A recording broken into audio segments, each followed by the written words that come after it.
محترم سامعین، رسول اللہ صلی اللہ علیہ وسلم نے اپنی زندگی کے ابتدائی 4 سال حضرت حلیمہ سعدیہ رضی اللہ عنہا کے ہاں گزارے۔ آپ نے اپنی زندگی کا 5واں اور 6واں سال والدہ مائدہ حضرت اماں آمنہ رضی اللہ عنہا کے پاس گزارا۔ اپنی زندگی کا 7واں اور 8واں سال دادا جان حضرت عبد المطلب ان کے ہاں گزارا۔ 9 سال سے لے کر 12 سال تک اپنے چچا جان حضرت ابو طالب کے زیر کفالت رہے۔ 13 سال سے لے کر 20 سال تک رسول اللہ صلی اللہ علیہ وسلم مزدوری کرتے، خاص طور پر بکریاں چراتے، اور جو اجرت ملتی وہ اپنے چچا جان حضرت ابو طالب کی نظر فرما دیتے۔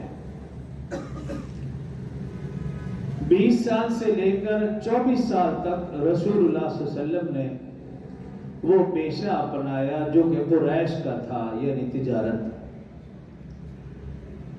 ایک علاقے سے دوسرا علاقہ، ایک محلے سے دوسرا محلہ،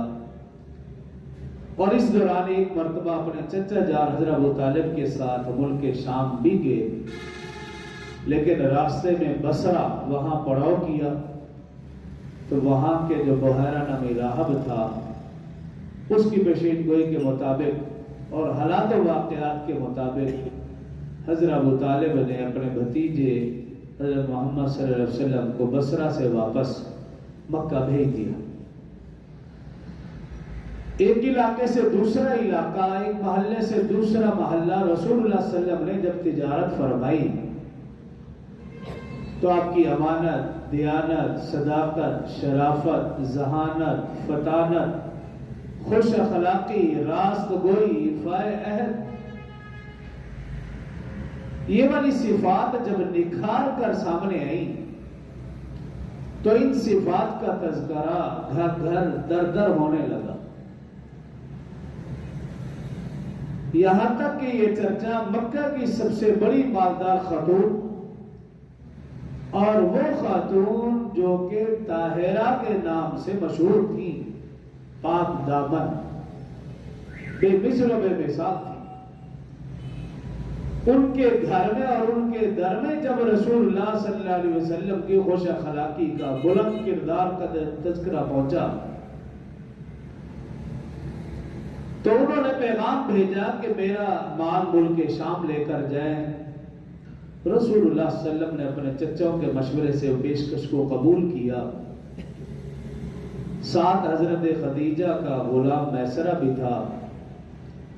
ملک شام اس تجارتی قافلے نے جانا تھا، لیکن مصر میں پہنچے، سارا کا سارا مال وہیں بک گیا اور اچھے داموں بکا، بہت زیادہ نفع حاصل ہوا۔ اسی سفر کے دوران رسول اللہ صلی اللہ علیہ وسلم کی خیر و برکات بھی دیکھی، میسرہ نے رسول اللہ صلی اللہ علیہ وسلم کے معجزات بھی دیکھے۔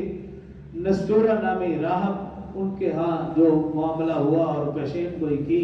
گزشتہ سے پیوستہ جمعہ میں نے عرض کیا تھا۔ خیر مختصر یہ کہ یہ قافلہ جس نے ملک شام جانا تھا، مصر میں ہی وہ سارا کا سارا سامان بکا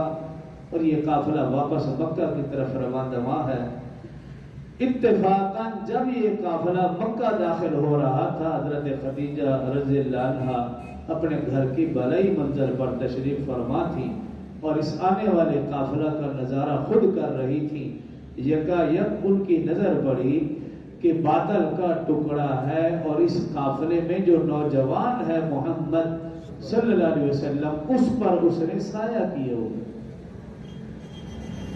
یہ منظر دیکھ کر حضرت خدیجہ رضی اللہ عنہا کے دل میں اس نوجوان کی عزت و عظمت، قدر و منزلت بڑھ گئی۔ خیر وہ قافلہ خیریت سے پہنچا، پہلے سے زیادہ منافع ہوا، اس وجہ سے بھی حضرت خدیجہ کے دل میں آپ کی قدر و منزلت بڑھ گئی۔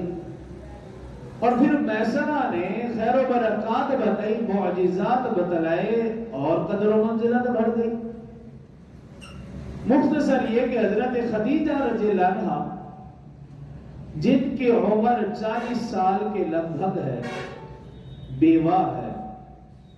2 لوگوں سے آپ کا نکاح ہو چکا ہے، آپ کے دل میں وہم و گمان بھی نہ تھا، تصور بھی نہ تھا، عرب کے ماحول میں ایک بیوہ خاتون شادی کا سوچ بھی نہیں سکتی، اور پھر ایسے نوجوان سے جو کہ 25 سال کے لگ بھگ عمر ہو، خوبصورت ہو، بلند کردار کا مالک ہو۔ خیر، حضرت خدیجہ رضی اللہ عنہ کے دل میں اس نوجوان کی قدر و منزلت